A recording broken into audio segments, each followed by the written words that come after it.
Mesdames, Mesdemoiselles, Messieurs, bonsoir. Nous sommes très heureux de vous recevoir ici à Verviers, à l'IPES paramédical. Et ce jeudi santé a une thématique sur les perturbateurs endocriniens. La conférence d'aujourd'hui est dédiée à cette problématique. Elle nous concerne toutes et tous, même si nous n'en avons pas connaissance, celle des perturbateurs endocriniens et des dérèglements qui pourraient en être la conséquence. Les perturbateurs endocriniens se cachent dans nos produits de soins, dans nos meubles, dans nos ordinateurs, nos aliments, nos vêtements, dans les jouets de nos enfants. Ils ont pour nom parabènes, téflons, pesticides, retardateurs de flamme. Ils ont été intégrés dans notre vie pour faciliter notre quotidien. Ils sont aujourd'hui soupçonnés par de nombreux scientifiques de perturber notre système endocrinien. Ils miment, bloquent ou modifient le fonctionnement hormonal, quitte à le déséquilibrer complètement. La liste des dégâts qu'ils engendreraient est stupéfiante. Allergies, troubles de fertilité, cancer, problèmes neurologiques, anomalies génétiques, diabète, obésité, etc., etc. Alors, pour nous éclairer ce soir, j'ai le plaisir d'accueillir le professeur Anne-Simone Parent, qui est endocrinologue au CHU, CHR de Liège. Je vous retrouve après la conférence pour notre question-réponse. Je vous souhaite une excellente soirée à toutes et à tous. Merci.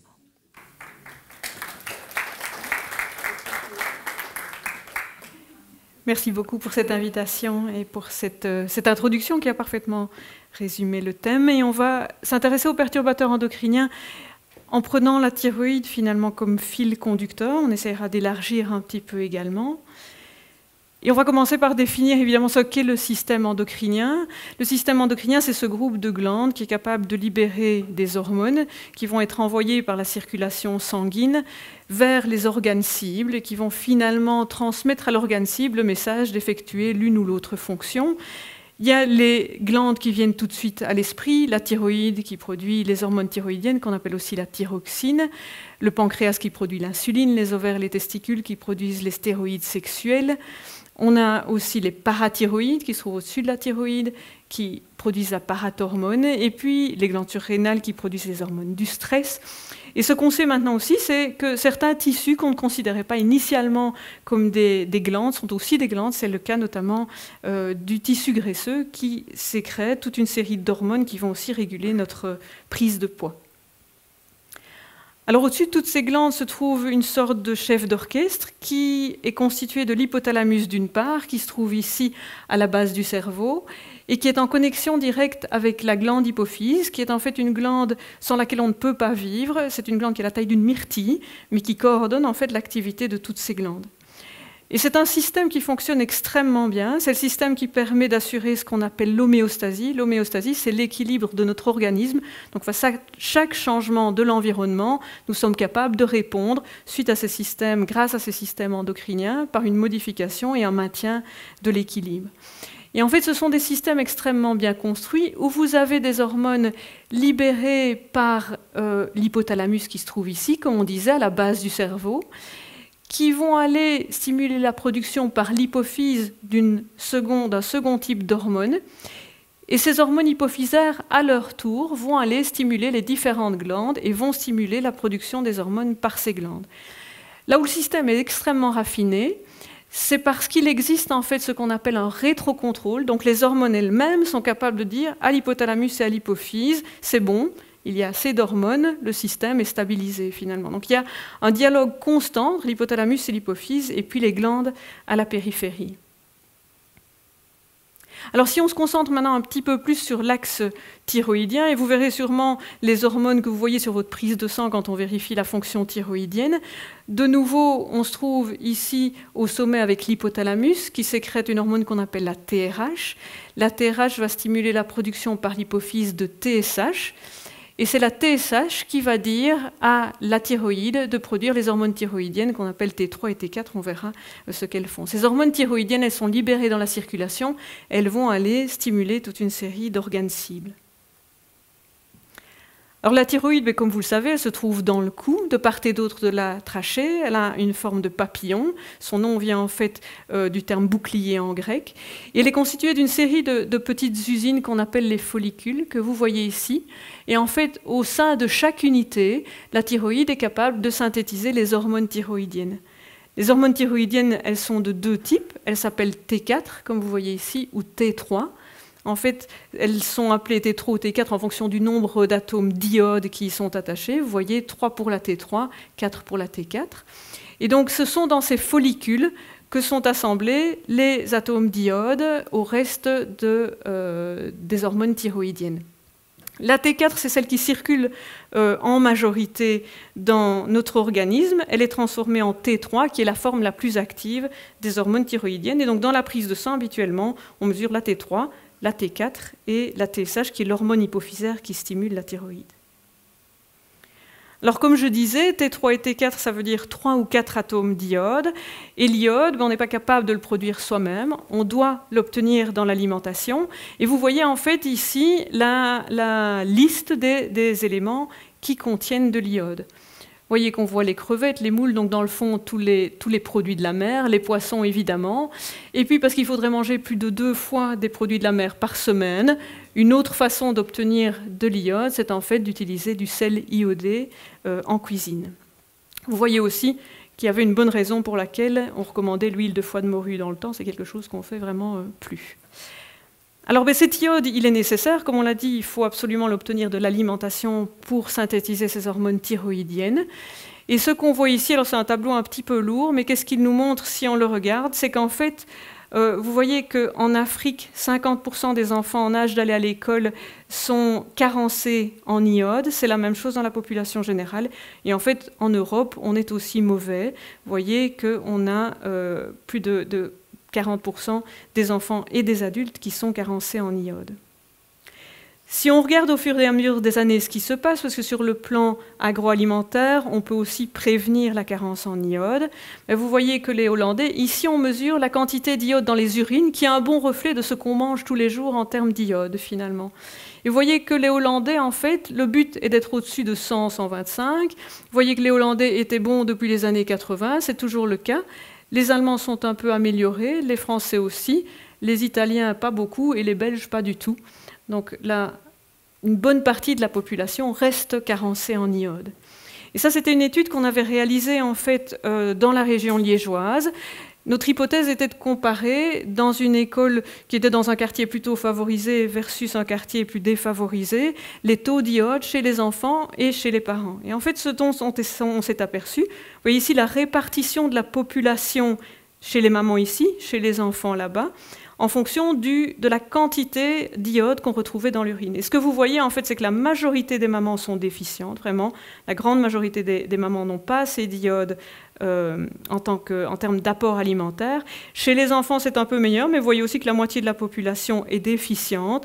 Et ça, quelle que soit l'école d'origine, finalement, la situation étant probablement un petit peu meilleure chez les enfants, parce que c'était des enfants qui allaient à la crèche et qui avaient du poisson, en fait, 1 à 2 fois par semaine à la crèche. Donc la première cause de difficulté de la fonction thyroïdienne, en fait, dans nos régions encore, ça reste la carence en iode, ce qui est assez triste parce que finalement Jacques Delange était le médecin qui, au niveau mondial et au niveau de l'Organisation mondiale de la santé, a mis en place une prévention de la carence en iode. Mais en Belgique, on est encore un petit peu derrière. Alors les hormones thyroïdiennes, que font-elles? Elles sont extrêmement importantes pendant le début de la vie, c'est ce qu'on va voir, et on va voir du coup que ça explique une série des effets des perturbateurs endocriniens en fait. Ce que vous voyez ici, c'est le début, enfin c'est toute la vie gestationnelle, les 9 mois de gestation, et puis la vie après la naissance. Et on voit ici que la T4, donc les hormones thyroïdiennes, pendant tout le début de la gestation, c'est en fait la mère qui va la fournir au fœtus. Et puis ce qu'on voit en gris clair, c'est que dans la dernière partie de la gestation, le fœtus lui-même va être capable de synthétiser les hormones thyroïdiennes. Alors pourquoi est-ce qu'elles sont importantes? Mais vous voyez qu'elles sont importantes pour la formation de toute une série de structures, le cervelet qui permet l'équilibre, la cochlée qui permet l'audition, la myélinisation des fibres nerveuses, l'hippocampe qui permet la mémorisation, toutes ces structures sont très dépendantes des hormones thyroïdiennes pour leur développement. Alors vous voyez que si vous naissez sans thyroïde, suite à une anomalie génétique, en fait jusqu'à la naissance, votre mère va assurer votre apport en hormones thyroïdiennes, et puis dès la naissance, c'est ce qui justifie le dépistage qu'on fait à la naissance pour l'hypothyroïdie congénitale, ce sera très important, si on n'a pas de thyroïde, de fournir tout de suite les hormones thyroïdiennes à l'enfant qui en manque. Parce que voilà en fait à quoi servent les hormones thyroïdiennes. Vous voyez ici, chez le tétard, en fait, les hormones thyroïdiennes vont permettre la transformation du tétard. Privé d'hormones thyroïdiennes, vous allez juste avoir en fait un énorme tétard non transformé qui ne va jamais se transformer en grenouille. Chez nous, vous voyez ici l'illustration d'un neurone du cervelet qui est cultivé ici en absence d'hormones thyroïdiennes, et puis vous voyez comme il est beaucoup plus joli et complexe en présence d'hormones thyroïdiennes. Donc vous imaginez qu'en l'absence d'hormones thyroïdiennes, on a évidemment des neurones qui sont beaucoup moins capables de se connecter les uns aux autres. Ce rôle-là des hormones thyroïdiennes, au début de la vie, il est irremplaçable. On considère que chaque jour où on n'a pas d'hormones thyroïdiennes, quand on a une pathologie thyroïdienne très tôt dans la vie, correspond à un point de QI perdu. Donc c'est à ce point-là que les hormones thyroïdiennes sont importantes pour le développement cérébral. Qu'est-ce qu'elles font d'autre, les hormones thyroïdiennes? Elles vont aussi assurer la croissance squelettique et musculaire chez l'enfant. Cet aspect-là, par contre, est rattrapable. Si on rend les hormones aux enfants, ils pourront grandir correctement. Ils vont aussi stimuler le cœur. C'est pour ça que quand on est hypothyroïdien, on a un rythme cardiaque ralenti. Stimuler la fonction des poumons respiratoires, les yeux, le métabolisme par le foie également, le système reproducteur et le système digestif. Alors si on illustre un peu maintenant la pathologie thyroïdienne, si on repense à notre axe de tout à l'heure, vous retrouvez ici le petit rond qui représente l'hypophyse, donc à la base du cerveau, et puis le papillon qui représente la thyroïde, avec la TSH qui va stimuler la fonction thyroïdienne. Ça, c'est la situation normale. À ce moment-là, les hormones thyroïdiennes vont dire à l'hypophyse, OK, on a atteint le bon niveau, on se maintient en état stable. Certaines maladies auto-immunes vont entraîner une stimulation de la thyroïde par erreur du système immunitaire qui va stimuler la thyroïde. À ce moment-là, on a justement des palpitations, on perd du poids, on est nerveux et on va freiner l'hypophyse à ce moment-là. La situation beaucoup plus fréquente, c'est la situation que vous voyez ici dans le troisième dessin, où on a une inflammation, parfois aussi ou très souvent par réaction auto-immunitaire. Donc le système immunitaire confond et détruit la thyroïde. Et à ce moment-là, votre prise de sang va montrer des hormones thyroïdiennes très basses et l'hormone hypophysaire, la TSH, qui essaye de compenser et qui monte. De nouveau, c'est ça aussi qu'on mesure dans votre prise de sang. Alors j'ai dit que les glandes étaient capables de sécréter les hormones, évidemment, qui vont aller vers les organes cibles et qui vont se fixer au niveau de l'organe cible, l'intestin, le cœur, le cerveau, via des récepteurs. Et on pourrait imaginer ça comme un cadenas et une clé. Et vous voyez que l'hormone serait la clé qui vous permet d'ouvrir le récepteur. On a deux situations possibles en termes de perturbations endocriniennes. On va voir qu'il y a encore beaucoup d'autres possibilités de mécanismes. Mais vous voyez, vous pouvez imaginer un système où vous avez une seconde clé qui va ouvrir le cadenas. Donc vous avez un perturbateur endocrinien qui va en fait mimer l'action des hormones, à un moment où peut-être elle ne devrait pas agir. Autre situation, c'est la situation qu'on a tous rencontrée. On met une mauvaise clé dans le cadenas et puis elle est bloquée dedans. Mais le cadenas, du coup, est bloqué. L'hormone naturelle ne sait pas aller se fixer. Son action est empêchée par le perturbateur endocrinien. Ça, c'était les deux grandes fonctions ou mécanismes qu'on connaissait pour les perturbateurs endocriniens. Et puisqu'on vient au domaine de la perturbation endocrinienne, voilà la définition de l'Organisation mondiale de la santé. Et on y reviendra tout à l'heure, vous verrez qu'elle est sujette à débat. Donc un perturbateur endocrinien, selon l'Organisation mondiale de la santé, c'est une substance exogène, donc extérieure au corps, qui n'est pas synthétisée par le corps, ou un mélange de substances qui altère une ou des fonctions du système endocrinien et qui par conséquent cause des effets négatifs sur un individu, sur une population ou sur sa descendance. Vous verrez que l'Europe n'est toujours pas d'accord sur la définition de ce qu'est un perturbateur endocrinien.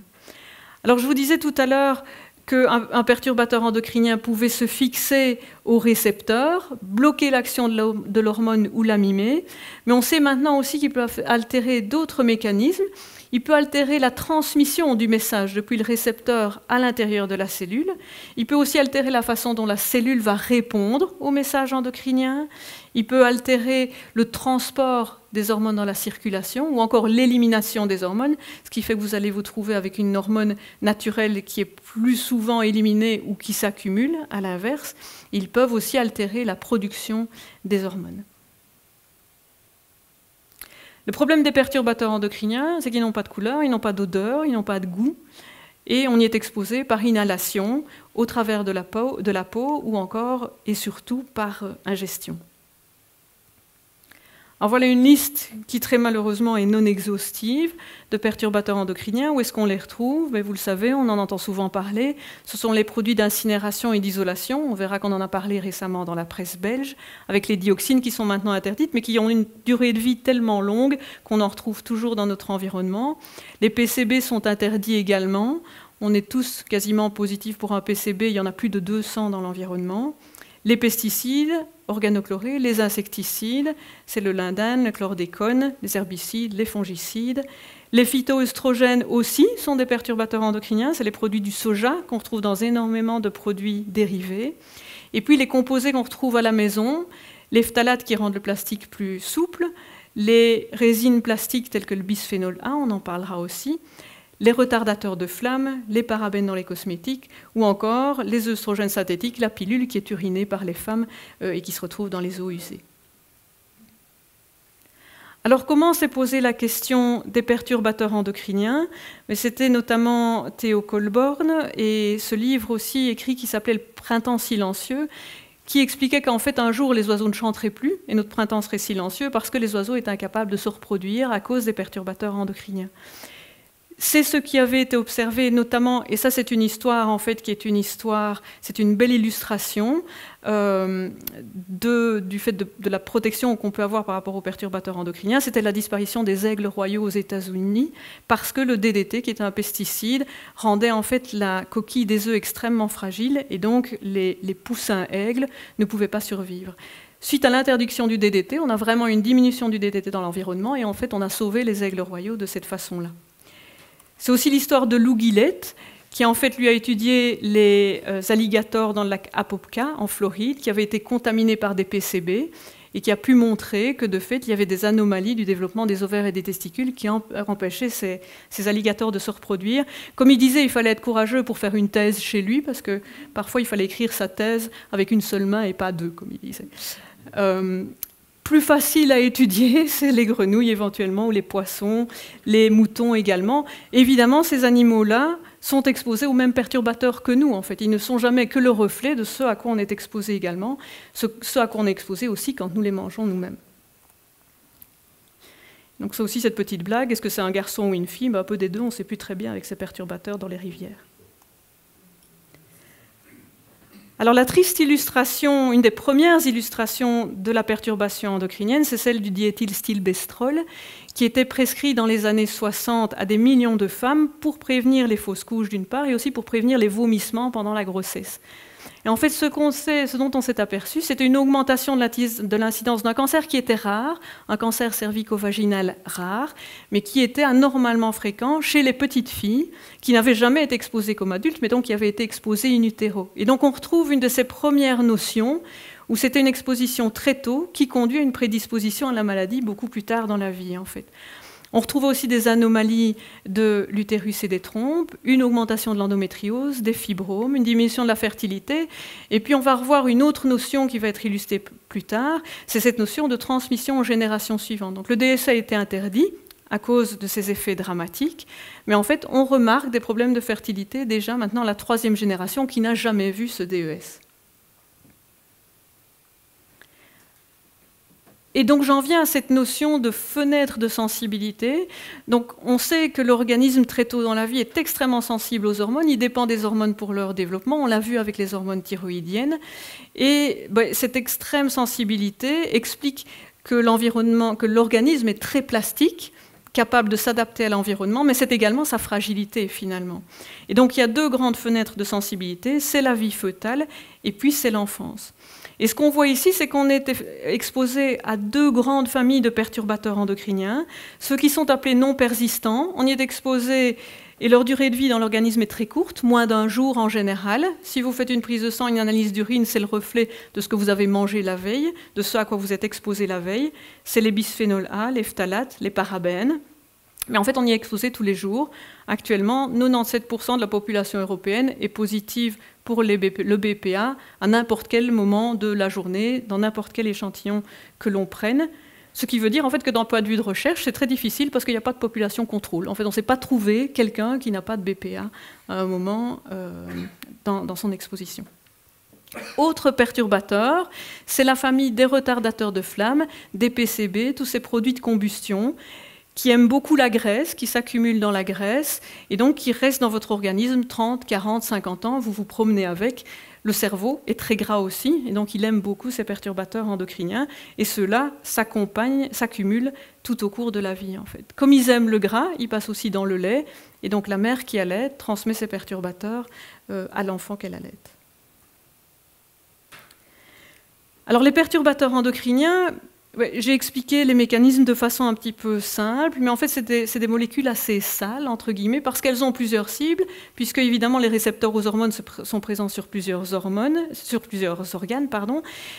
et en plus de ça, souvent ces perturbateurs sont d'ailleurs capables de se fixer à différents types de récepteurs.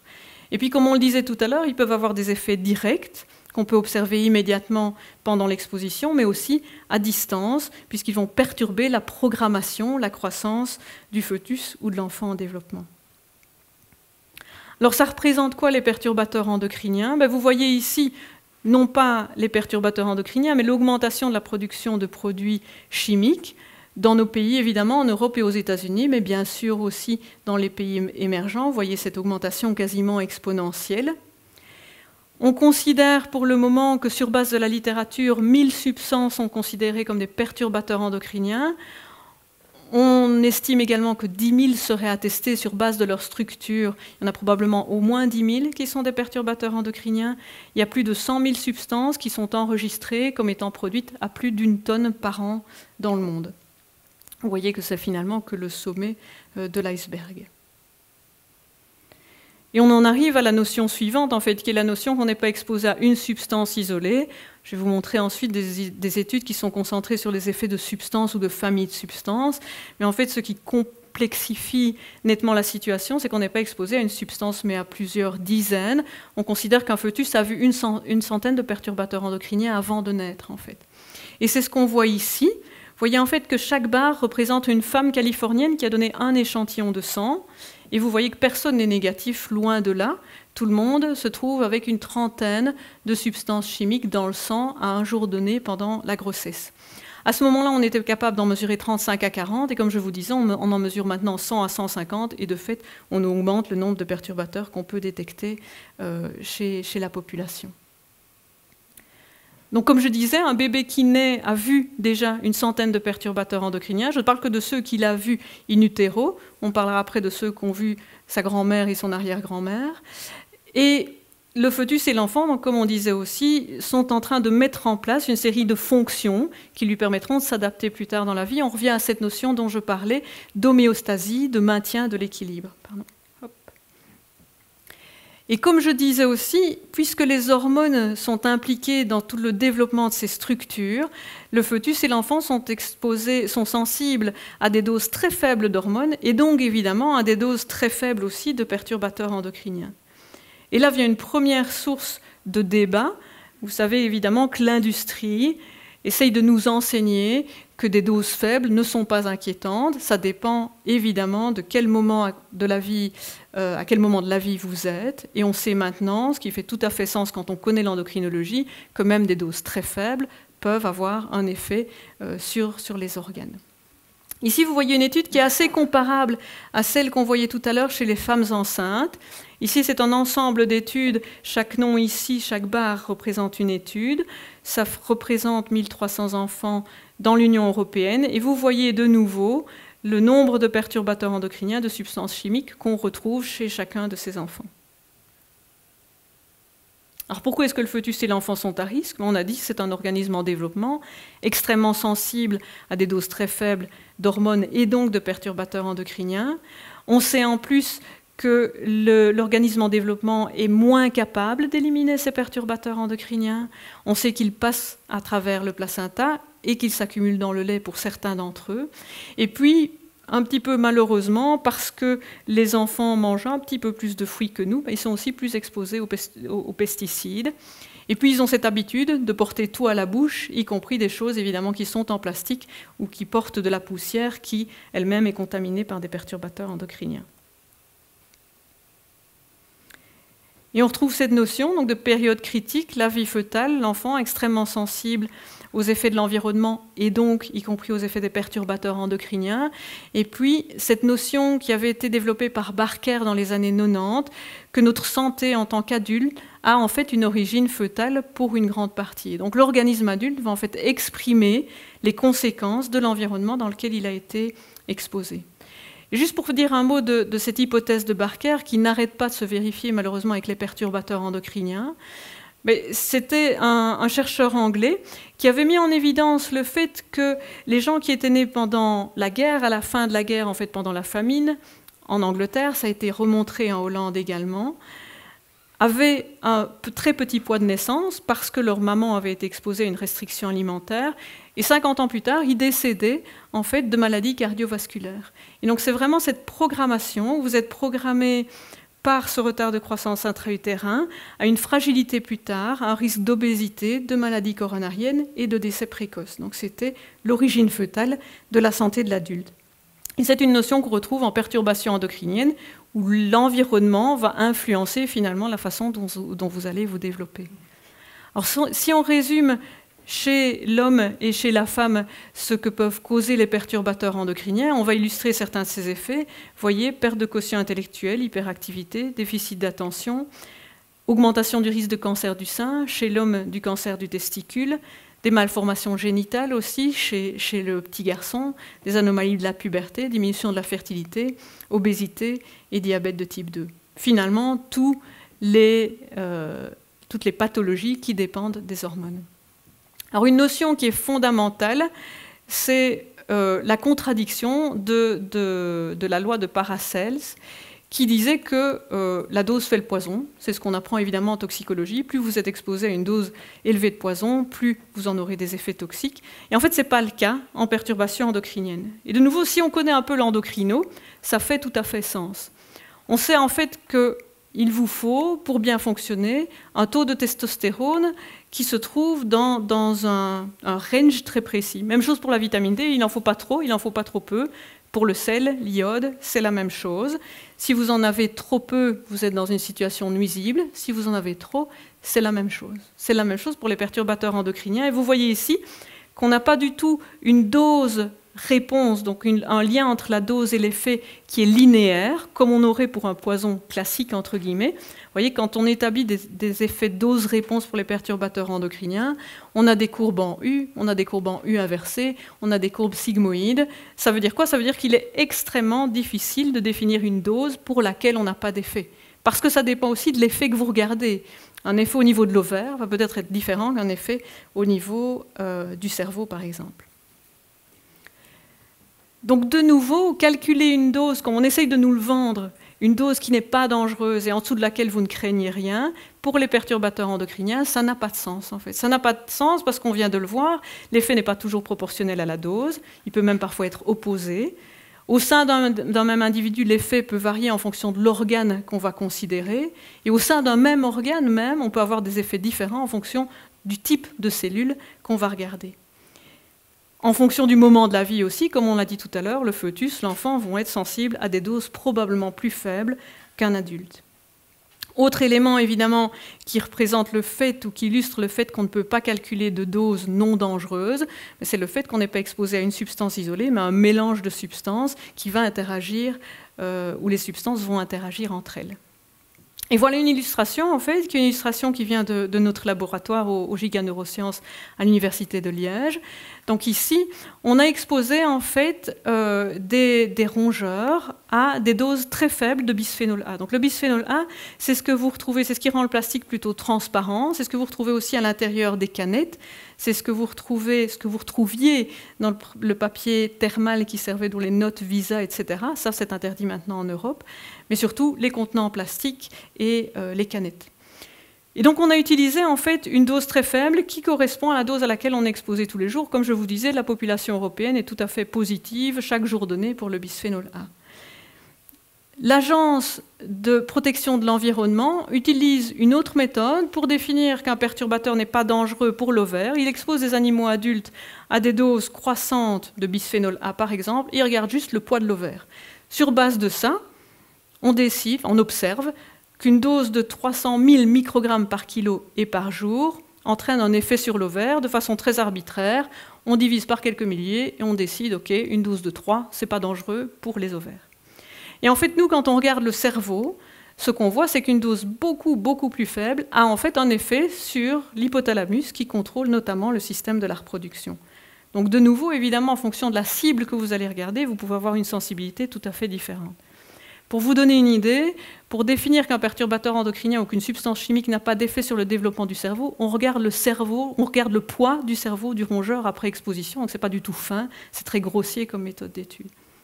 Nous, ce qu'on a montré, c'est qu'en fait, après une exposition à une dose très faible, pendant quelques jours, au début de la vie, par voie orale, exactement comme on y est exposé, on voit que tout un réseau de gènes qui contrôlent la reproduction, de nouveau on se trouve à la base du cerveau, au niveau de l'hypothalamus, est complètement perturbé et c'est associé à des anomalies de la puberté et de l'ovulation plus tard dans la vie. Et avant de revenir à la thyroïde, on va illustrer dans la population générale ce qu'on peut voir et qui est très probablement un effet des perturbateurs endocriniens. Ce que vous voyez là, c'est l'âge auquel les petites filles atteignent le début de la puberté, qui est marqué par le développement mammaire, en fonction des années. En fait, c'est ce qu'on dit très souvent, on dit les petites filles commencent leur puberté de plus en plus tôt, c'est vrai dans toutes les populations du monde. Vous voyez en fait qu'on diminue sans arrêt, on passe de 10 ans et demi ici à 9 ans et demi. Les petites filles afro-américaines qui vivent aux États-Unis, elles commencent leur puberté en moyenne à l'âge de 7 ans maintenant. Alors vous allez me dire, c'est pas ça qui veut dire que c'est un effet nécessairement de l'environnement. En fait, ce qu'on sait quand même, c'est que c'est trop rapide que pour être un effet génétique. Ce n'est pas possible, ce n'est pas un effet génétique qui peut expliquer une exposition, un effet, une évolution aussi rapide. Alors là, quelques études chez l'humain. De nouveau, c'est extrêmement difficile puisqu'on doit étudier l'humain sur plusieurs années. On pense que c'est probablement une perturbation de la programmation, mais du coup, il faut attendre 15 ans. En tant que chercheur, c'est long avant de pouvoir prouver qu'on a un effet. Alors ici, ce qui a été fait par les Danois, et c'est une des études les plus frappantes finalement, c'est d'avoir étudié des mamans qui travaillaient dans les serres. Vous aviez deux types de travailleuses, soit des travailleuses qui travaillaient dans les bureaux depuis le début de leur grossesse, et puis d'autres qui travaillaient à pulvériser les plantes dans les serres et qui très tôt, parce qu'on les invitait à l'annoncer très tôt, qui très tôt, pendant leur grossesse, annonçaient qu'elles étaient enceintes et étaient donc retirées du travail dans les serres. On suit de la même façon l'âge moyen auquel les petites filles de ces mamans développent des seins et donc commencent leur puberté. Vous voyez en rouge la population danoise, tout venant. Vous voyez en vert les petites filles des mamans qui n'avaient jamais travaillé dans les serres. Et puis vous voyez le déplacement en bleu de la population des petites filles qui ont été exposées très tôt dans la vie. Les premiers mois de vie, elles ont été exposées à des pesticides. Et vous voyez qu'elles font leur puberté 1 à 1 an et demi plus tôt que les petites filles nées de mères qui n'avaient jamais travaillé dans les serres. Alors vous me direz, si on commence la puberté 1 an plus tôt ou plus tard, ma foi, est-ce que c'est important ou pas? Est-ce qu'il y a lieu de s'énerver? Mais en fait, ce qu'on sait sur une étude ici, qui est une étude énorme, c'est que le risque pour une petite fille qui a commencé sa puberté plus tôt, le risque de développer un cancer du sein est plus élevé que chez une petite fille qui a commencé sa puberté plus tard. Ce qui est assez logique finalement, puisque ça veut dire qu'elle aurait été exposée plus tôt et plus longtemps à des substances de type œstrogénique. Autre étude chez l'humain, de nouveau, quelles sont les données chez l'humain qui illustrent les perturbateurs endocriniens? Celle-ci est frappante aussi. C'est l'augmentation de l'incidence d'un cancer qui est rare, qui est le cancer testiculaire en fait. Et vous voyez l'incidence au fur et à mesure des années dans différentes populations, les Suédois, les Finlandais en fait ici en dessous, les Norvégiens et les Danois. Et en fait, on constate déjà une première chose, c'est que l'incidence augmente au fur et à mesure des années. De nouveau, c'est trop rapide que pour être un effet qui pourrait être génétique. D'autant plus qu'on a des populations qui sont assez homogènes d'un point de vue de l'origine. Deuxième observation, il y a des pays, en tout cas le Danemark et la Norvège, où l'incidence est plus élevée déjà de base et augmente de façon plus drastique. Alors, ce qui est encore plus perturbant, c'est le fait que les Finlandais, les enfants finlandais qui migrent avec leurs parents ont en fait un risque qui ne correspond plus à celui de leurs parents, mais à celui de leur population d'accueil. Et donc ça, c'est une démonstration assez frappante d'un effet de l'environnement, puisque votre risque de cancer n'est pas défini par vos parents, mais par l'endroit où vous allez grandir. Et voilà à quoi ça ressemble, en fait. Voilà à quoi ressemble le testicule normal d'un homme en pleine santé. Voilà à quoi ressemble le testicule d'un homme qui a un cancer des testicules. Et en fait, c'est très frappant. Ce qu'on voit, c'est que ça ressemble très fort au testicule d'un rat qui a été exposé au phtalate, qui est un composé anti-androgénique qui a un effet sur le développement du testicule. D'où l'hypothèse que l'exposition à ces composés plastiques va affecter en fait le développement du testicule très tôt dans la vie et va le prédisposer plus tard à développer un cancer testiculaire et des problèmes de fertilité.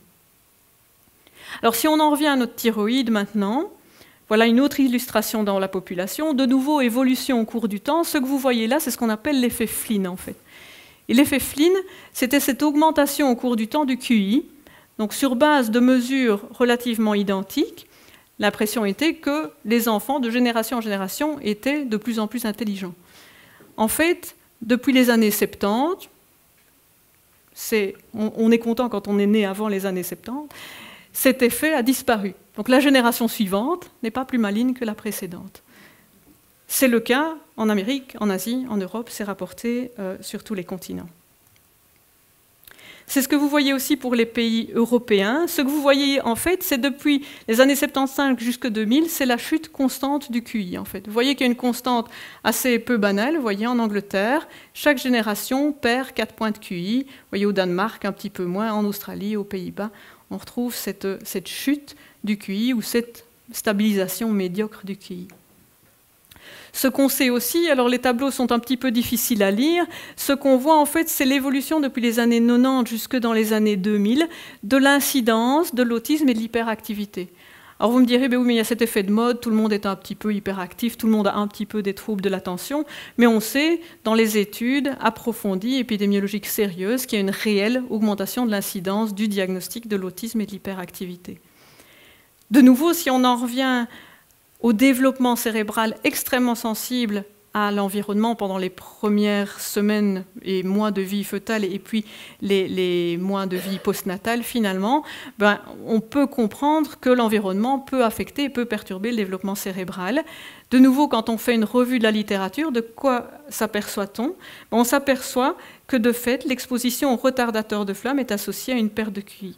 Les retardateurs de flamme, c'est ce que vous retrouvez dans votre ordinateur, dans vos fauteuils, dans les fauteuils d'avion, du coup dans la poussière que vous remuez quand vous faites les poussières. C'est aussi dans beaucoup de pyjamas, surtout aux États-Unis, parce que les maisons étaient en bois et on ne voulait pas que les gens brûlent dans leurs pyjamas, et donc on badigeonnait les pyjamas de retardateurs de flamme. Évidemment, on les absorbait directement dans la circulation. Donc, association de l'exposition à ces perturbateurs de flamme à une perte de QI, retard neurodéveloppemental, troubles de l'attention et autisme aussi pour certains composés plastiques. Ça, c'est une autre illustration. Vous voyez en haut des dessins d'enfants réalisés par des enfants qui ont l'âge de 4 ou 5 ans au Mexique, des enfants qui vivent en fait sur les collines et qui sont peu exposés aux pesticides parce qu'il y a peu de culture dans les collines. Vous voyez au même âge les dessins des enfants de 4 et 5 ans les dessins des enfants qui vivent dans la vallée où la culture est intensive et où ils sont exposés à beaucoup de perturbateurs endocriniens. Donc vous voyez l'illustration de l'effet toxique de ces perturbateurs sur le développement cérébral. Et donc on considère que cet enfant qui a été exposé à des taux relativement élevés de PCB pendant sa vie fœtale, 9 ans après, il a perdu 10 points de QI. Alors on me dirait 10 points de QI, c'est pas énorme, non, mais ça veut dire, si, déjà, oui, surtout quand on a un QI qui n'est pas élevé au départ, et surtout quand on regarde ça à l'échelle mondiale, parce que ça veut dire que vous avez plusieurs millions de personnes qui sont définies comme étant en retard neurodéveloppemental juste parce qu'ils ont été exposés à ces perturbateurs endocriniens.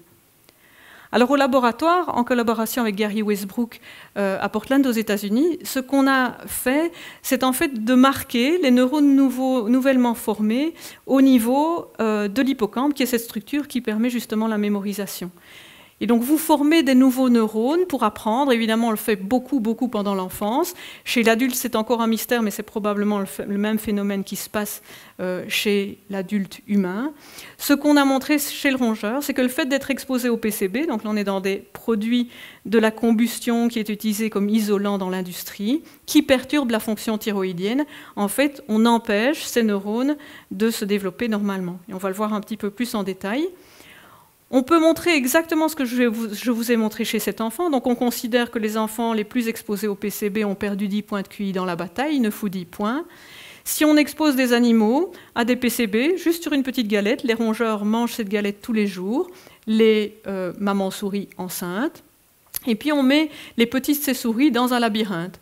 En fait, il existe un gros point rouge ici sur le mur et on met le fromage, la récompense, dans un seul des petits contenants ici. Et la souris apprend très rapidement que où se trouve la marque rouge et l'endroit où elle doit aller chercher sa récompense. Mais quand elle a été exposée aux perturbateurs endocriniens, en fait, elle n'arrive pas à se souvenir. Et elle fait sans arrêt des erreurs, plus d'erreurs que ceux qui n'ont pas été exposés aux perturbateurs. Donc exactement la même chose que ce qui se passe chez l'humain. Alors notre idée, c'était de dire que ces perturbateurs de la fonction thyroïdienne, ils perturbent probablement le développement des neurones de l'hippocampe. Ce que vous voyez aussi ici, en fait, c'est un hippocampe marqué en immunohistologie, vous voyez, en fluorescence. Et en fait, ce que vous voyez ici sont les neurones qui s'appellent des neurones granulaires, qui sont les neurones qui sous-tendent les phénomènes de mémorisation. Et en fait, tout au cours de la vie, ce neurone, en 2-3 semaines, chez le rongeur, va grandir des dendrites et va se mettre en contact avec les autres fibres nerveuses. C'est comme ça qu'on va construire des souvenirs et qu'on va mémoriser des choses. Et donc, pour ça, on a besoin d'hormones thyroïdiennes. C'était la photo que je vous ai montrée au départ. On peut marquer ces neurones, les rendre fluorescents, et du coup, on va aller mesurer l'activité électrique de ces neurones au moment où ils sont en train de se développer. Et classiquement, qu'est-ce qu'on voit ? On voit que entre 14 et 21 jours de vie, l'activité électrique s'accélère. En fait, le neurone devient de plus en plus actif, il mature. Si l'animal a été exposé à un mélange de PCB, les neurones sont incapables d'avoir cette activité spontanée qui augmente. Ça, c'était l'effet des PCB. Autres perturbateurs endocriniens qui ont beaucoup été dans la presse ces dernières semaines, c'est ce qu'on appelle les PFS. Les PFS, ce sont ce qu'on appelle aussi les polluants éternels. Ce sont des chaînes carbonées avec des atomes de fluor qui sont extrêmement résistants. Ils ne brûlent pas, c'est pour ça qu'on les utilise. Ils ne brûlent pas, on ne peut pas les détruire, on ne peut pas les couper, ils ne sont pas métabolisés. Ils survivent probablement dans l'environnement des dizaines, des centaines d'années, probablement des millénaires. Donc pour le moment, on est en train juste de les accumuler, en fait. Il y en a plus de 1000. On les utilise dans les poêles Téflon, on les utilise dans l'intérieur des boîtes de pizza, des boîtes de pop-corn pour éviter les taches. Ce sont tous les vêtements sportifs à la mode qui protègent de la pluie. Ce sont ces nappes, ces tapis qui repoussent les taches, qui font que l'eau ou les taches ne pénètrent pas dans le tissu. Même chose pour les fauteuils. Donc on les retrouve où ? On les retrouve dans les sols, on les retrouve du coup dans l'eau de surface et aussi dans les eaux plus profondes. C'est aussi ce qu'on retrouve dans la mousse qu'utilisent les pompiers. Et ça, c'est une carte interactive en fait, que vous pouvez retrouver sur le site du Monde. C'est un effort international qui a été mené par plusieurs journaux.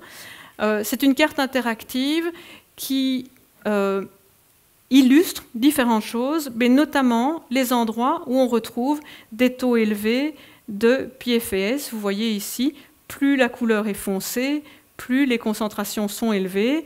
Il ne faut pas être champion de géographie pour voir que la Belgique se débrouille pas mal du tout. On voit vraiment cette contamination majeure par les PFAS, et donc on est bon pour des centaines, des milliers d'années avec ça. Ils seront là, on ne s'en débarrassera pas facilement. Quelle est la situation en Belgique, et du coup des enfants qui grandissent en Belgique ?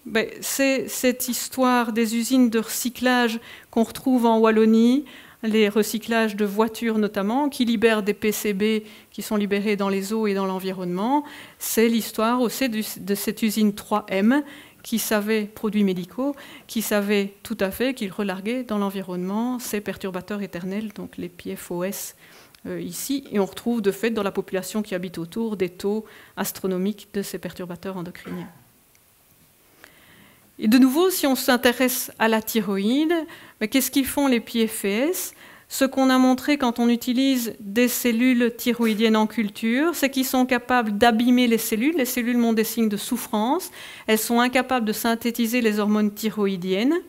Ce qu'on voit aussi chez l'animal, c'est assez cohérent. C'est aussi une diminution des hormones thyroïdiennes, une altération des voies de synthèse de ces hormones thyroïdiennes. Évidemment, là aussi, vous imaginez, il y a plusieurs milliers de ces substances. C'est extrêmement difficile d'associer ces substances spécifiquement un effet sur la thyroïde. Donc les études chez l'humain, elles sont difficiles, mais elles tentent à montrer la même chose, que chez certains, on a une augmentation, chez d'autres, une diminution des hormones thyroïdiennes, mais en tout cas des perturbations de la fonction thyroïdienne, possiblement chez le fœtus aussi. On a aussi des phénomènes dysimmunitaires, donc une altération du système immunitaire. Et si vous vous rappelez, j'ai dit tout à l'heure que les problèmes de thyroïde venaient essentiellement de troubles de l'immunité et d'une immunité qui s'attaquait à la thyroïde finalement. On sait aussi que les PFAS, comme je vous l'ai montré pour les PCB, sont associés à des anomalies de l'apprentissage et des anomalies du neurodéveloppement. Alors, autre notion particulièrement tracassante et qui n'est pas du tout évaluée par les organismes de protection de l'environnement, ce sont les effets transgénérationnels de ces perturbateurs. Donc en fait, ce que vous voyez ici, c'est l'ADN. Et comme vous savez, les molécules d'ADN sont extrêmement compactes, elles sont organisées de façon enroulée. Et un gène va être lu et traduit lorsque l'ADN s'ouvre finalement pour pouvoir être lu. C'est vraiment c'est vraiment la même chose qu'un livre que vous ouvririez pour lire une histoire. En fait, les perturbateurs endocriniens ne vont pas modifier le texte, mais ils vont modifier la façon, ou les lettres, ils ne vont pas entraîner des mutations, mais ils vont modifier la façon dont le texte est organisé. Et ça, c'est transmis de génération en génération. Donc en fait, la maman est exposée, ça on l'avait vu, on savait que les perturbateurs traversaient le placenta, s'accumulaient chez le fœtus, on en retrouve dans le sang de cordon, on en retrouve dans le liquide amniotique. Mais ce dont on se rend compte maintenant, c'est qu'en fait, les cellules germinales, les gonades, dans les ovaires ou les testicules, vont aussi être touchées par ces perturbateurs endocriniens, vont présenter des modifications de l'organisation de l'ADN, et ces modifications d'organisation sont du coup transmises à la génération suivante et encore à celle en dessous, alors même qu'ils n'ont pas vu nécessairement les mêmes perturbateurs endocriniens. Et ça a été montré au départ par Skinner aux États-Unis, avec la vinclozoline qui appartient à la famille des pesticides. Et ce qu'il avait montré sur 4 générations, donc la première génération est exposée, les 4 suivantes ne voient jamais les composés, ou les 3 suivantes. On voit une diminution de la fertilité, des tumeurs, des anomalies de la prostate, des anomalies rénales, une hypercholestérolémie, et ce alors, de nouveau, que les animaux n'avaient jamais été exposés à ces substances. C'est ce qu'on a fait aussi au laboratoire. Nous, on a utilisé un mélange de perturbateurs, 13 perturbateurs. On essaye de mimer ce qui se passe chez l'homme. On fait un mélange où on a de la crème solaire, où on a du bisphénol A, où on a des phtalates, donc ce à quoi on est tous exposés, des pesticides, et aussi du paracétamol, parce que le paracétamol est en fait un anti-androgénique, c'est aussi un perturbateur endocrinien. On donne ça à la maman sur une galette, et on regarde les 4 générations qui suivent. Et en fait, sur les 4 générations qui suivent, ou plutôt ici je devrais dire la 3e et la 4e, on voit systématiquement des anomalies de la puberté et des animaux qui ovulent de façon anormale et puis qui ont moins de petits. Alors même, de nouveau, qui n'ont pas du tout vu les perturbateurs, ce n'est que la première génération qui a été exposée à ces perturbateurs. Peut-être de façon encore plus dérangeante, ce qu'on a montré aussi, c'est que les mères qui avaient été exposées et leur descendance ont en fait un comportement maternel de moins bonne qualité. Donc c'est extrêmement important pour un rat, ou un rongeur de façon générale, d'être léché par la maman et d'être, entre guillemets, couvé par la maman. Et on voit qu'en fait, les mamans qui ont été exposées aux perturbateurs ne s'intéressent pas tant aux petits, et c'est la même chose pour les générations suivantes. En fait, ce qu'on a montré, c'est que on donnait en fait les petits qui avaient été exposés in utero aux perturbateurs endocriniens, on les donnait à des mamans qui n'avaient jamais été exposées. Et à ce moment-là, les mamans apprennent aux générations suivantes à bien s'occuper des petits. Si vous donnez des petits qui n'avaient jamais été exposés à des mamans qui ont été exposées, on parle de rongeurs, hein, bien sûr, mais à ce moment-là, le comportement maternel qui est appris de génération en génération est un comportement maternel qui est de moins bonne qualité. Donc voilà qu'on a un nouveau type de perturbation endocrinienne, où en fait on a une perturbation, c'est ce qu'on a montré sans rentrer dans les détails, mais des réseaux neurologiques qui contrôlent le comportement maternel chez le rongeur. On a cette perturbation qui est ensuite apprise de génération en génération. Et puis on a un deuxième type de transmission d'un effet de la perturbation endocrinienne. Et là, c'est une perturbation, comme je vous le montrais tout à l'heure, via les gonades, via les ovaires ou les testicules, où on a une réorganisation de l'ADN qui est transmise de génération en génération, qui entraîne une puberté tardive et qui entraîne des anomalies de l'ovulation. On a montré maintenant aussi que les animaux mâles gagnaient du poids de façon tout à fait anormale. Ce qui est évidemment particulièrement interpellant, parce que ça veut dire que si on interrompt maintenant la production d'un perturbateur endocrinien, de toute façon, les 4 générations suivantes auront probablement des effets de ces perturbateurs. Autre effet que j'ai évoqué tout à l'heure, c'est cet effet de mélange, en fait, cet effet cocktail dont on parle souvent. Ce qu'on dit, c'est que finalement 0 plus 0 plus 0 plus 0 n'est pas égal à 0, mais à 1. Ça veut dire quoi? Ça veut dire que si on prend 4 substances à des concentrations qui sont connues comme n'ayant pas d'effet, on met ces 4 substances ensemble, elles vont avoir un effet parce qu'évidemment, elles interagissent entre elles. Toutes seules, elles ne sont pas capables d'avoir un effet, mais ensemble, elles sont capables d'avoir un effet. Et on revient à la définition de tout à l'heure. Évidemment, si on vous dit une dose n'est pas dangereuse, d'accord, elle n'est pas dangereuse seule, vous le mettez en mélange et voilà qu'elle a un effet. Autre élément important, le BPA, mais si vous vous rappelez, on a dit que ça se trouvait dans les boîtes de conserve, notamment dans les contenants en plastique, dans les canettes de soda. Mais ce qu'on voit, c'est que les taux urinaires de BPA sont d'autant plus élevés que le revenu familial est bas. Ce qui veut dire évidemment qu'une fois de plus, les populations les plus défavorisées sont aussi celles qui sont les plus marquées par les effets des perturbateurs endocriniens. Et ça, c'est une évaluation qui a été faite par un groupe de chercheurs qui fonctionne un peu comme le GIEC pour le réchauffement climatique, qui a donc revu la littérature et évalué le coût pour la santé publique des perturbateurs endocriniens. Vous voyez qu'on a un coût qui, comme il l'explique, n'est probablement qu'une sous-évaluation de l'effet des perturbateurs. On est à 157 milliards d'euros par an de coût pour la santé des perturbateurs endocriniens. On revient à notre perturbation de la fonction thyroïdienne, puisque vous voyez que les effets neurodéveloppementaux sont sûrement ceux qui coûtent, entre guillemets, le plus cher. Viennent ensuite les effets sur le métabolisme et les effets sur la reproduction. Ce qu'on voit aussi dans les meneurs de jeu, ce sont les pesticides et puis tous ces composés plastiques et les retardateurs de flamme.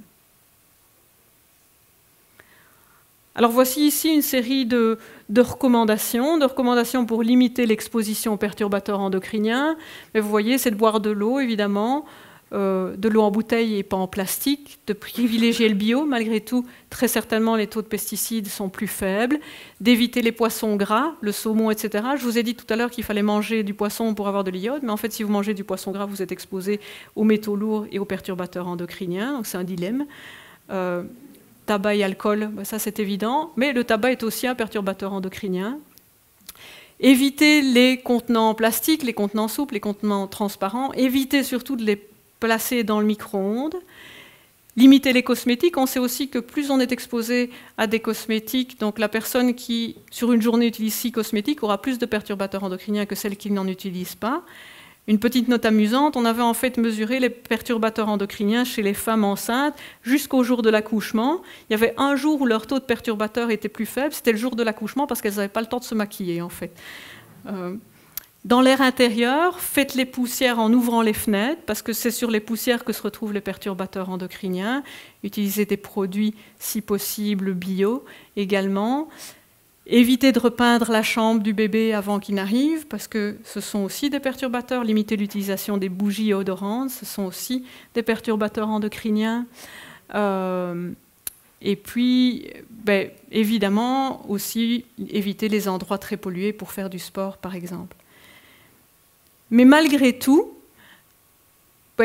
on est souvent invité pour parler des perturbateurs endocriniens et pour essayer d'expliquer aux gens les précautions qu'il faut prendre. Et puis je me rends compte de plus en plus que c'est injuste en fait. C'est demander une fois de plus au consommateur de se protéger de choses qu'il ne peut pas commander, qu'il ne peut pas contrôler lui-même finalement. Vous donnez à manger de la nourriture bio à vos enfants, vous les conduisez à l'école et les fermiers à côté pulvérisent. On a montré en Wallonie qu'en fonction de la saison, en fonction du moment de pulvérisation, les pesticides sur les jouets varient en fait dans les crèches par exemple. Et ça, on ne contrôle pas. Vous ne savez quand même pas comment vos aliments ont été transportés de A à Z. C'est très difficile, d'où le besoin absolument de légiférer. Et là, on se retrouve devant la difficulté de la démarche scientifique. C'est quoi la démarche scientifique? C'est soumettre ces données à des pairs qui vont évaluer si les données sont en effet fiables et ont répondu à des critères de qualité. Les agences de protection de l'environnement fonctionnent autrement. Elles ont des définitions grossières actuellement, il faut bien le dire, de ce qu'est un perturbateur endocrinien et de comment on le teste. Et surtout, elles définissent un cadre qui n'est pas possible de remplir pour les académiques. Donc c'est par exemple, regardez le poids des ovaires chez 1000 animaux. On n'a absolument pas le financement pour reproduire nos données chez 1000 animaux, et d'ailleurs on ne veut pas non plus le faire. Mais donc, nous mettons en évidence des effets beaucoup plus subtils qui ne sont pas détectés par les définitions actuelles de ce qu'est un perturbateur endocrinien, avec évidemment la puissance des lobbies qui se trouvent là-dessus. Ça fait des dizaines d'années qu'on n'a pas d'accord sur la définition d'un perturbateur endocrinien. On en est maintenant au moment où la Commission européenne pourrait éventuellement discuter de le redéfinir. Les élections arrivent bientôt, pensez-y, les élections arrivent bientôt, et malheureusement, on pense que la législation va être de nouveau repoussée, et ce sera peut-être pour le tour suivant. Et vous voyez ici une illustration, en fait. Vous voyez une illustration de la définition, on y revient à la définition de l'OMS, de ce qu'est un perturbateur endocrinien. Elle date d'il y a plus de 20 ans. Substance exogène, mélange de substances qui altèrent les fonctions endocriniennes, c'est pas très compliqué, et cause des effets négatifs. Et voilà une toute petite nuance proposée par la Commission européenne en 2017, sous le conseil des lobbyistes industriels. Il faudrait peut-être ajouter que c'est une conséquence du mode d'action endocrinien. Petite nuance géniale, ça prend des années pour prouver le mécanisme. Donc il ne faut pas simplement prouver qu'il y a un effet, mais il faut aussi pouvoir élucider le mécanisme. Ça fait des années de plus pendant lesquelles un perturbateur peut être utilisé et les générations suivantes peuvent être aussi exposées. Donc finalement, ce qui fait le poison, comme on disait tout à l'heure, ce n'est pas tant la dose, mais c'est le moment auquel on est exposé, c'est le mélange auquel on est exposé, et c'est aussi la précarité, comme on l'a vu avec le bisphénol A. Donc, qui fera la différence? C'est la question, finalement, vis-à-vis des pouvoirs publics. De nouveau, on va bien au-delà de ce que le consommateur peut choisir d'acheter ou pas. Est-ce que ce sera l'industrie, les scientifiques, les ONG aussi, ou bien les citoyens, notamment lorsqu'ils vont voter? Et comme disait mon prédécesseur, Jean-Pierre Bourguignon, quand le danger est là, le risque n'est plus à calculer, le risque, c'est encore d'attendre pour décider. Avec ceci, je voudrais vous remercier pour votre attention, remercier encore pour cette invitation, et remercier aussi mon équipe de recherche à l'ULiège.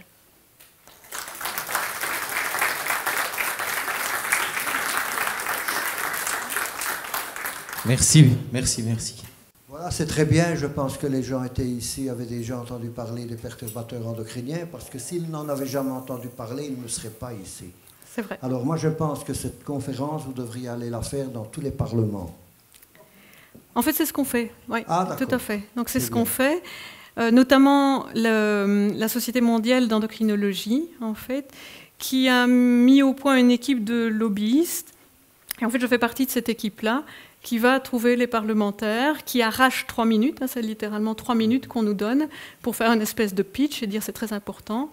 Alors il y a un choix tactique. Est-ce que vous allez choisir les parlementaires qui sont en votre faveur pour essayer de leur donner les outils pour légiférer, ou est-ce que vous allez voir ceux qui, de toute façon, ne seront jamais convaincus? Ça, c'est tout le débat, finalement. Et alors, on a obtenu, pour la première fois, une place à ce qu'on appelle la table ronde de haut niveau, au niveau de la Commission européenne, où on essaye aussi de délivrer un message par rapport à ça. Oui, tout à fait. Ce que vous dites est tout à fait vrai. Les gens qui sont ici, ils y sont sensibles, en fait, finalement. Oui, tout à fait. Oui, en ce qui concerne le QI, j'ai en tête des études scandinaves qui mesuraient le QI des appelés à l'armée, et ils étaient arrivés à la conclusion, à peu près la même que la vôtre, que jusqu'en 1980, le QI moyen augmentait. À partir de 1980, le QI diminue de 2 points tous les 10 ans. Exactement. Vous avez dit 4 points par génération, donc ça doit être à peu près Oui, la même chose. exactement. Oui. On est actuellement dans nos pays à un QI moyen qui est de l'ordre de 98-99. Il ne reste plus beaucoup de temps. Et à 80, on devient crétin. C'est ça, exactement. Et vous avez raison, tout à fait. Et c'est vrai, les Scandinaves ont cette immense qualité. Ils ont des études de population qui sont énormes. Ils sont les leaders mondiaux au niveau du domaine des perturbateurs endocriniens. Et alors, une collègue qui a écrit un livre que peut-être certains d'entre vous ont lu, c'est Barbara Domenech, c'est une collègue parisienne. Elle dit toujours, si notre génération ne s'occupe pas des perturbateurs endocriniens, la suivante sera trop stupide pour s'en occuper. Oui. Bonjour, merci pour votre conférence. Je suis un peu étonnée par rapport aux incriminations du phtalate sur l'autisme, parce que dernièrement, j'ai lu un article comme quoi de plus en plus on pense qu'au XVIIIe siècle, certains enfants sauvages présentaient déjà des symptômes de l'autisme.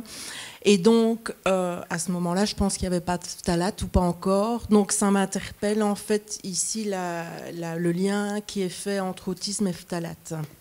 Alors, l'autisme, comme beaucoup de maladies neurodéveloppementales, c'est très rarement une maladie dont la cause est unique finalement.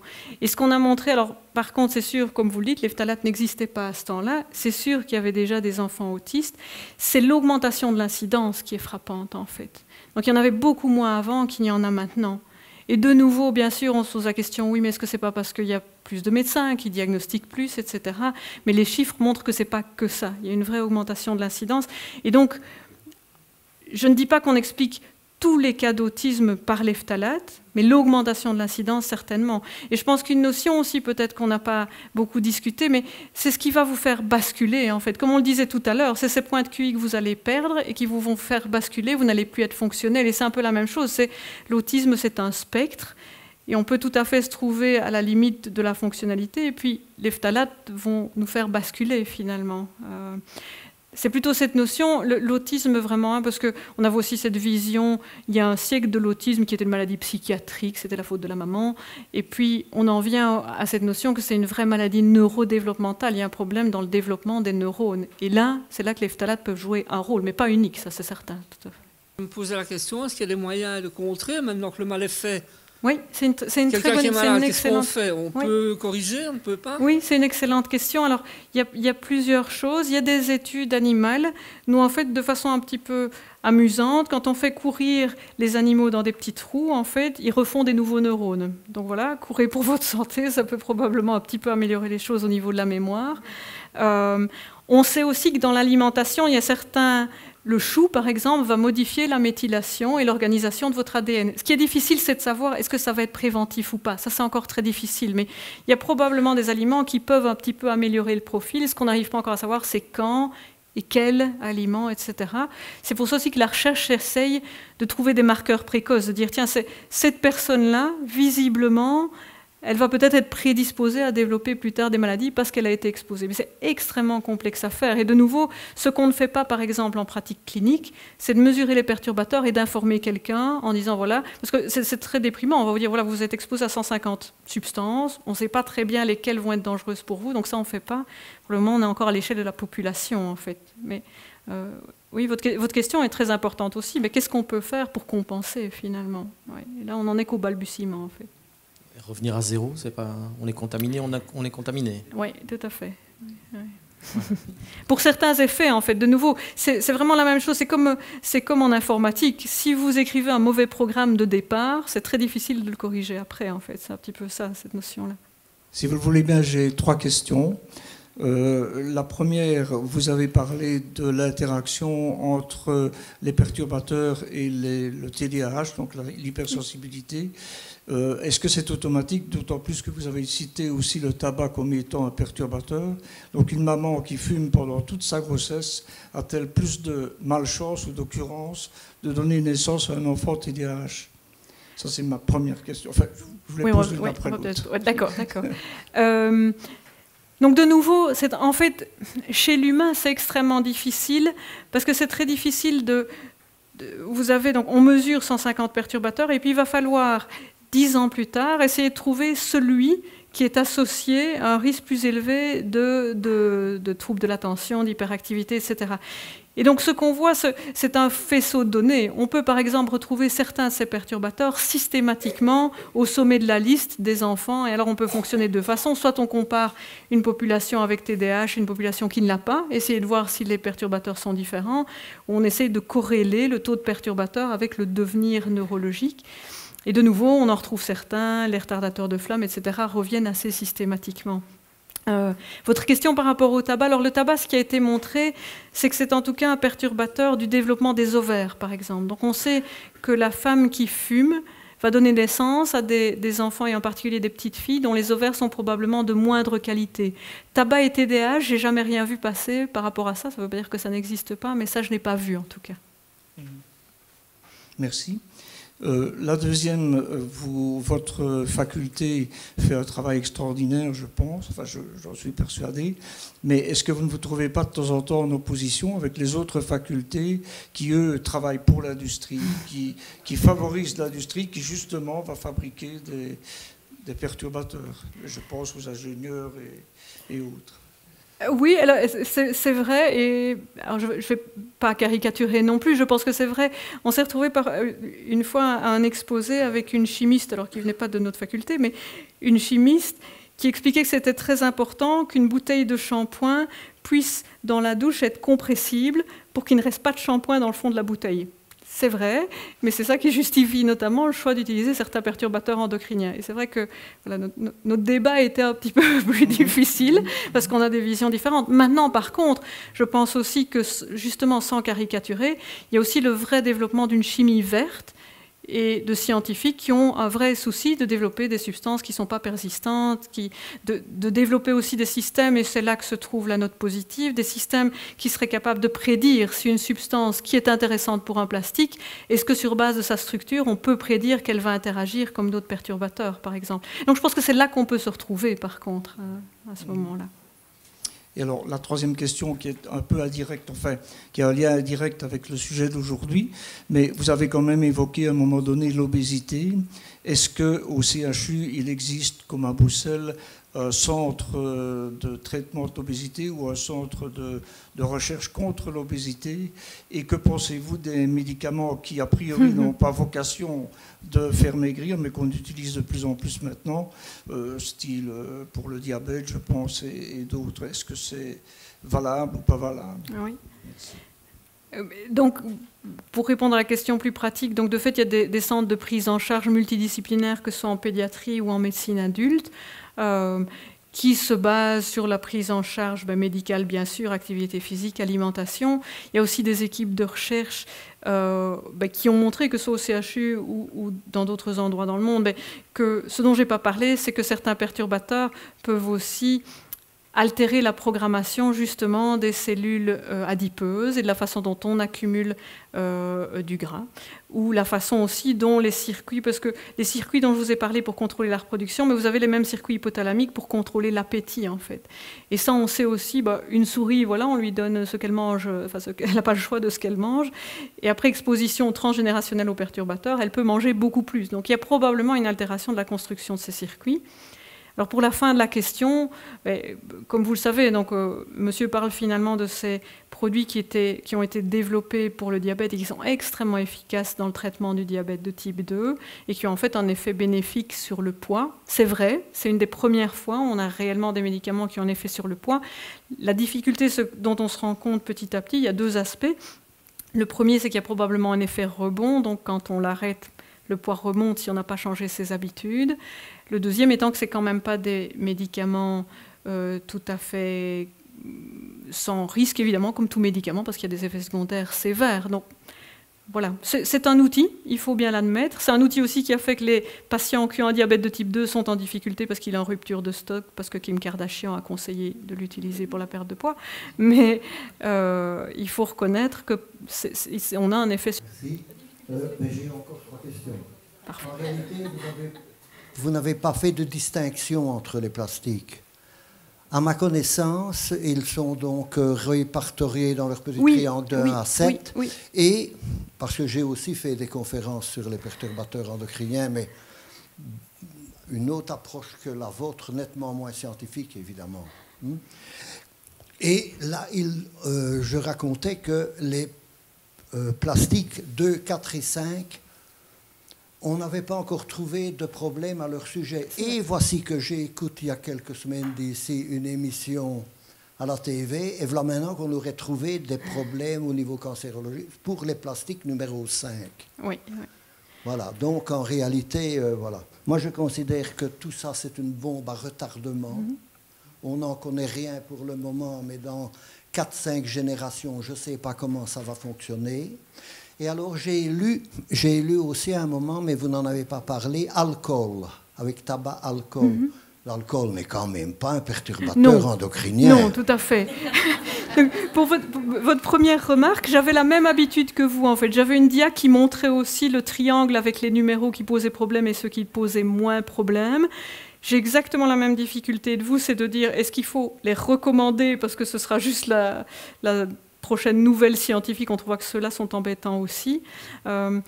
C'est pour ça aussi que c'est difficile. Il y a des applications qu'on connaît maintenant, Yuka, etc., qui permettent de screener les produits et de vous dire si c'est plus ou moins bon. Ça peut vous orienter un petit peu, mais c'est de la difficulté de cette immensité de données et comment est-ce qu'on la gère. C'est quoi un produit dangereux? C'est quoi? C'est une maladie rare très grave? Est-ce que c'est le fait que tout le monde perde un point de QI? Comment est-ce qu'on définit ce qui est un perturbateur dangereux? Donc, difficulté de qu'est-ce qu'on peut éviter ou pas.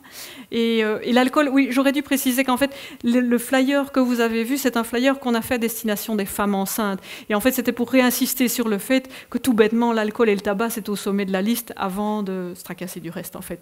Vous avez raison.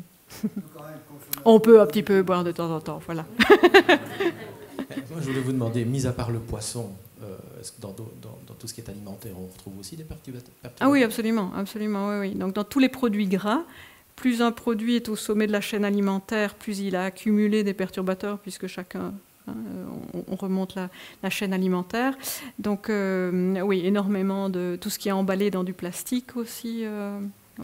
Par rapport aux emballages, justement, est-ce qu'il existe des recherches? Est-ce que vous êtes en contact avec d'autres facultés qui organisent des recherches par rapport à des emballages qui seraient moins nocifs? Parce que vous parlez du plastique, c'est bien d'acheter bio, j'en suis la première convaincue, mais seulement les viandes, il y a toujours un emballage absolument. En plastique, même dans le bio. Donc, à un moment donné, c'est quand même aberrant de dénoncer de tels agissements de la part de certaines substances si on ne cherche pas des solutions autre que de manière individuelle. Je me vois mal aller avec ma glacière chez le boucher. Enfin, voilà.